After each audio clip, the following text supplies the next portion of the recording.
नमस्कार दोस्तों, आज के इस वीडियो में क्लास 10th मैथ प्रश्नावली 2.1 के सभी प्रश्नों को हम हल करेंगे एक ही वीडियो में और साथ ही हम बहुपद के बेसिक से एडवांस तक सभी बातों को समझेंगे ताकि आपको इस चैप्टर को हल करने में कोई भी दिक्कत ना हो। बस वीडियो के लास्ट तक बने रहे, वीडियो को पूरा देख लीजिए। कभी भी बहुपद से संबंधित कोई भी दिक्कत होगा तो कमेंट में आकर बताइएगा। जो भी बोलना होगा कमेंट में आप बोल सकते हैं। इतना दावा करते हैं कि बस वीडियो को पूरा देख लीजिए, आपको बहुपद से संबंधित कोई भी डाउट नहीं रहेगा और इस चैप्टर से अगर तो चलिए हम प्रश्नों को हल करते हैं। प्रश्न तो हम लोग 2 मिनट में हल कर लेंगे, लेकिन इसको हल करने से पहले हमें इसके बेसिक बात को सबसे पहले समझेंगे। तो चलिए उसके हम बेसिक बात को समझ लेते हैं। तो सबसे पहले हम इसके बेसिक बात में समझेंगे कि बहुपद होता क्या है। ठीक है, तो चलिए बहुपद के बारे में हम लोग सबसे पहले पढ़ लेते हैं। तो धन यानी कि प्लस और ऋण यानी कि माइनस चिन्ह से संबंध कोई भी पद के व्यंजक को बहुपद कहते हैं और सारे पदों के घात पूर्ण संख्या होना चाहिए। इससे आपको कुछ नहीं समझ में आया होगा। बहुपद का मतलब होता है कि बहुत सारे पद। अब पद में हो जाएगा चर, हो जाएगा अचर, हो जाएगा व्यंजक, हो जाएगा। तो अब चर अचर क्या होता है? तो चर का मतलब होता है जिसका मान बदले। ठीक है, बदले उसे हम बोलते हैं चर। अब किस चीज का मान बदलता है? जैसे में x का मान कभी अलग आएगा, कभी 1 आएगा, कभी 2 आएगा, कभी 3 आएगा। y का मान अलग आता है, z का मान अलग आता है। तो यह जो हो गया ना, यह हो जाएगा चर जिसका मान बदलता है। अचर होता है जिसका मान ना बदले, जिसका मान न बदले। अब किस चीज का मान नहीं बदले? जैसे में 2 बोलेंगे तो इसका मान बदलेगा? नहीं बदलेगा। दुकानदार से आप जाके बोलिएगा कि 2 किलो चीनी दीजिए तो उसको सोचना पड़ेगा? नहीं, वो 2 किलो ही देगा। तो जिसका मान निश्चित रहता है ना, उसको हम बोलते हैं अचर, और जिसका मान बदलता है उसको बोलते हैं चर। अब व्यंजक क्या होता है? व्यंजक कहते हैं चर गुने अचर। चर और अचर जब गुना होता है ना तो व्यंजक बनता है। जैसे में चर हो गया x, अचर हो गया 2, तो गुना करेंगे तो हो जाएगा 2x। तो यह एक व्यंजक हो गया।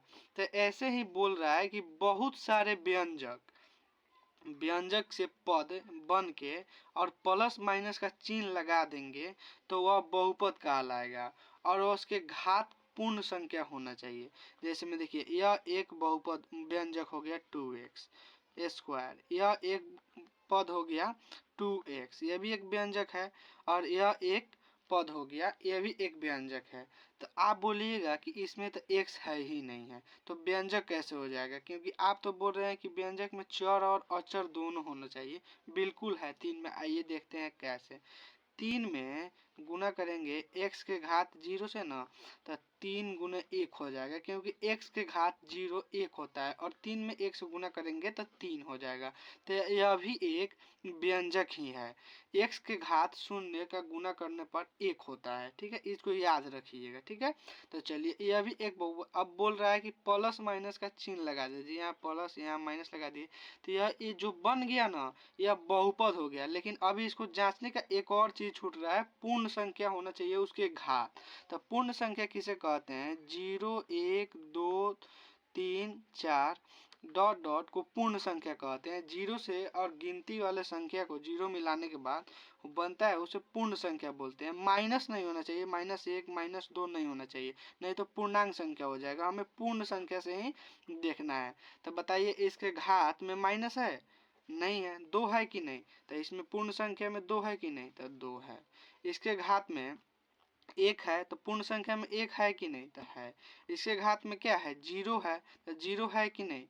तो यह एक बहुपद होगा। ऐसे ही हम लोग बहुपद को पहचानते हैं।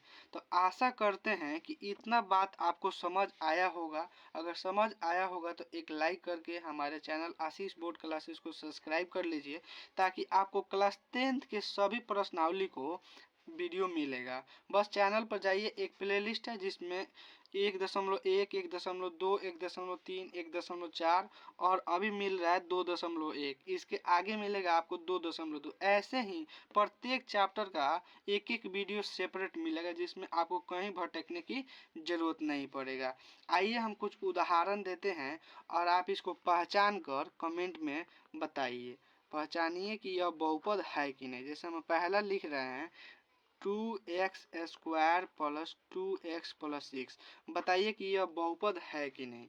कमेंट में लिखिए। इतना देर वीडियो रोक दीजिए और इसको ध्यान से समझ लीजिए कि यह सभी नियमों का पालन कर रहा है कि नहीं। अगर कर रहा होगा तो बताइए कि बहुपद है, और नहीं कर रहा होगा तो बताइए कि नहीं है। क्या बताइए कि इसमें बहुत सारा व्यंजक है, तो यह भी एक व्यंजक है, यह भी एक व्यंजक है और यह भी एक व्यंजक है। तो यह तो हम लोग का बहुपद के जो बोले हैं वह हो गया। और इसका दूसरा देखना है कि इस सभी का घात पूर्ण संख्या होना चाहिए। तो इसके घात कितना है 2, तो पूर्ण संख्या में 2 है कि नहीं। इसके घात कितना है 1, तो पूर्ण संख्या में 1 है कि नहीं। और इसके घात कुछ नहीं है, तो इसमें x के घात 0 से गुना हुआ है, तो x के घात 0 है, तो इसमें भी 0 है, तो यह बहुपद होगा, बहुपद है। ठीक है, चलिए एक और देते हैं दूसरा, उसको बताइएगा कि वह बहुपद है कि नहीं। जैसे मैं x के घात -2 प्लस 6x -3। अब इसको बताइए, इसको वीडियो रोक दीजिए, इसको ध्यान से देखिए कि बताइए कि यह बहुपद के सभी नियमों का पालन कर रहा है कि नहीं, यह बहुपद होगा कि नहीं। बताइए इसको ध्यान से, अच्छा से समझ लिए। देखिए ये पहले ही नियम को पालन नहीं कर रहा है कि इसका घात पूर्ण संख्या में से है ही नहीं है, माइनस में आ गया, तो यह बहुपद नहीं होगा, यह बहुपद नहीं होगा। ऐसे ही आपको ऑब्जेक्टिव प्रश्न में देता है, इसको ध्यान से समझिएगा। नहीं अच्छा से समझ आया होगा तो वीडियो एक बार पीछे करके अच्छा से समझ लीजिएगा। चलिए हम अब तीसरा को लिखते हैं। ठीक है, तीसरा लिखते हैं, इसको पहचानिए। √3y प्लस 2x, इसको बताइए प्लस 6, यह होगा कि नहीं बहुपद। यहाँ y ही देते हैं, यह बहुपद होगा कि नहीं। अब बताइए यह बहुपद होगा कि नहीं। तो चलिए इसको ध्यान से समझिए कि यह बहुपद होगा कि नहीं। जैसे मैं 3 रूट लिखा है और गुना √y लिख सकते हैं। ठीक है, और प्लस 2y लिख सकते हैं और हो जाएगा यह 6, इतना तो लिख लेंगे। अब बताइए जब यह 3 रूट के अंदर रहेगा और y का रूट हटेगा तो 1/2 हो जाएगा, प्लस 2y हो जाएगा और प्लस 6 हो जाएगा। अब बताइए यह तो नियम का पालन कर रहा है कि इसके घात पर 1 है तो वह है पूर्णांक पूर्ण संख्या में, इसके घात में 0 है तो है, लेकिन इसके घात में तो 1/2 है, इसमें तो 1/2 कहीं है ही नहीं, तो यह नहीं होगा। ठीक है, ऐसे ही हम लोग बहुपद को पहचानते हैं। यहाँ तक अगर समझ आया होगा तो एक लाइक कर लीजिएगा और चैनल को सब्सक्राइब कर लीजिएगा। अब चलिए हम समझते हैं कि बहुपद के प्रकार को। ठीक है, बहुपद कितने प्रकार के होते हैं, तो चलिए बहुपद दो तरह से पहचानते हैं, एक होता है घात के आधार पर और एक होता है पद के आधार पर। ठीक है, एक को हम घात के आधार पर पहचानते हैं और दूसरा को पद के आधार पर पहचानते हैं। तो घात के आधार पर भी 3 प्रकार का होता है बहुपद, रैखिक, द्विघात और त्रिघात, और उसके बाद होता है एक बहुघात। ठीक है, बहुघात। फिर पद के हिसाब से होता है एक पद, द्विपद और होता है त्रिपद। ठीक है, और होता है बहुपद। ठीक है, अब देखिए इसमें रैखिक का मतलब क्या होता है। रैखिक का मतलब होता है वैसा बहुपद जिसकी घात 1 हो, जिसके घात में 1 हो। ठीक है, तो उसे हम लोग क्या बोलते हैं, रैखिक। जैसे यहाँ लिख दिए हम 2x, तो इस पे घात कितना है 1 है, तो यह रैखिक बहुपद हो जाएगा। ठीक है, यहाँ लिख दिए 2x प्लस 1, तो इसमें भी घात की संख्या अधिक कितना है 1 है, तो यह रैखिक बहुपद होगा। इसमें पद से हमको कोई मतलब नहीं है, कितना भी बड़ा पद हो लेकिन घात अधिकतम 1 होगा तो रैखिक बोलेंगे। और द्विघात किसे बोलते हैं, जिसमें घात की संख्या 1 से ज़्यादा 2 हो, 2x² प्लस 2x प्लस 6। इसमें बताइए 3 गो पद है लेकिन तीनों में सबसे ज़्यादा इस पे 1 है, इस पे 0 है, और यहाँ क्या है 2 है, तो यह द्विघात हो जाएगा। घात की संख्या कितना है 2। और त्रिघात होगा, जैसे में लिखेंगे 3x cube plus 6x square plus 2x minus 2, यह दिया है। तो इसमें घात की संख्या अधिकतम कितना है 3 है, तो यह त्रिघात हो गया। बहुघात का मतलब होता है 3 से अधिक कितना भी हो, जैसे में 1 से घात 6 दे दे, 1 से घात 5 दे दे, ऐसे घात वाले बहुपद को हम लोग बोलते हैं बहुघात। ठीक है, तो यहाँ तक आपको जरूर समझ आया होगा। एक पद का मतलब क्या होता है?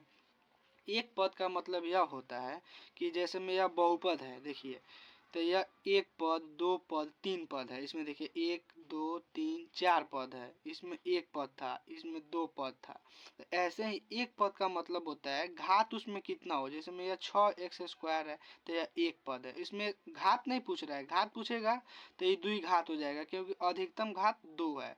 लेकिन पद पूछ रहा है तो एक एक ना पद है, तो ये एक पद हो जाएगा। यहाँ 2x दे दे तो यह क्या हो जाएगा, घात पूछेगा तो एक होगा, यानी कि रैखिक होगा, लेकिन पद होगा एक। या तीन अगर ऐसे भी दे दे और घात एक रहेगा तो उसको रैखिक बोलेंगे, लेकिन पद का मतलब होता है ऐसे पद। चलिए, द्विपद का मतलब होता है घात कितना भी रहे, दो पद हो, जैसे में 2x प्लस 1, यह रैखिक बहुपद है, लेकिन द्विपद है, इसमें दो गो पद है। ठीक है, जैसे 2x स्क्वायर प्लस 2 दिया है, तो यह दो गो पद है। दो पद वालों को द्विपद बोलते हैं। त्रिपद में कम से कम तीन पद होना चाहिए, x square plus 6x plus 3, इसमें तीन पद है। और घात पूछ देगा, इसमें घात कितना है, तो अधिकतम घात कितना है 2 है। इसमें घात पूछेगा तो कितना होगा, 1 होगा। यहाँ तक जरूर समझ आया होगा। बहुपद का मतलब होता है 3 से अधिक पद हो, उसे बहुपद कहेंगे। ठीक है, वो बहुपद नहीं, इसमें बहुपद अलग हो गया। ठीक है, चलिए एक देते हैं उदाहरण के तौर पर, इसे पहचान कर बताइए और बताते हैं। लिखते हैं 3x square plus 6x plus 3, इसका पद और घात कमेंट में बताइए कि कितना पद है और घात इसमें कितना होगा, अधिकतम पद कितना होगा और घात कितना होगा, इसे जरूर कमेंट बताइए, ताकि हमें समझ में आए कि आपको समझ आ रहा है यहाँ तक। चलिए अब हम प्रश्नों को समझते हैं। प्रश्न में दिया है आपके पहला प्रश्न में कि प्रश्नावली 2.1 में किसी बहुपद px के लिए y बराबर px ग्राफ नीचे दिए गए आकृति है, ये सभी आकृति में, और px का शून्य ज्ञात करना है। तो शून्य का मतलब होता है कि यह जितना ही घात रहेगा ना, घात, उतना ही उस बहुपद को हल करिएगा तो उसका आंसर आएगा। जिसमें एक घात है तो इस बहुपद को हल करिएगा ना तो इसका एक आंसर आएगा। इस पे घात 2 है तो इसको हल करिएगा तो 2 आंसर आएगा, इसको हल करिएगा तो 3 आंसर आएगा। ठीक है, त्रिघात है। तो हमें x का मान जितना आता है ना, उसी को हम लोग बोलते हैं उसका शून्यक। तो x अक्ष पर जितना भी कटान रहेगा ना, जितना बार कटेगा उतना ही हमारा आंसर होगा। तो सबसे पहले हम समझ लेते हैं x अक्ष क्या होता है। ठीक है, x अक्ष यही है। ठीक है, इस पे अगर जितना बार लाइन क्रॉस किया रहेगा उतना ही आंसर होगा। तो इसमें एको बार नहीं कटा है तो इसका आंसर होगा 0। देखिए, इसमें यहाँ तक नहीं कटा, यहाँ कटा है, तो एक बार कटा है तो इसका आंसर होगा 1। इसको देखिए, एक बार यहाँ कटा है, एक बार यहाँ कटा है, एक बार यहाँ कटा है, 3 बार कटा है तो इसका आंसर होगा 3। इसको नहीं जोड़ेंगे, यह y अक्ष हो गया, हमें सिर्फ x अक्ष को देखना है, जितना बार कटा रहेगा वही हमारा आंसर होगा। चलिए चौथा प्रश्न में देखिए, एक बार दो बार, तो x का मान हो जाएगा 2, यानी कि इसका आंसर 2 होगा। इसमें देखिए 1 2 3 4, इसका 4 आंसर होगा। y अक्ष को हमें नहीं देखना है, केवल देखना है x अक्ष पर कितना बार लाइन कटा है। ठीक है, तो देखिए 1 2 3, यहाँ हो जाएगा 3। अगर वीडियो पसंद आया होगा तो एक लाइक करके हमारे चैनल को सब्सक्राइब कर लीजिए, ताकि आपको क्लास 10 के सभी प्रश्नावली का वीडियो मिलते रहे। आप चैनल पर प्ले लिस्ट है, जरूर जाकर देखिए इसके पिछले वाले वीडियो को। चलिए धन्यवाद।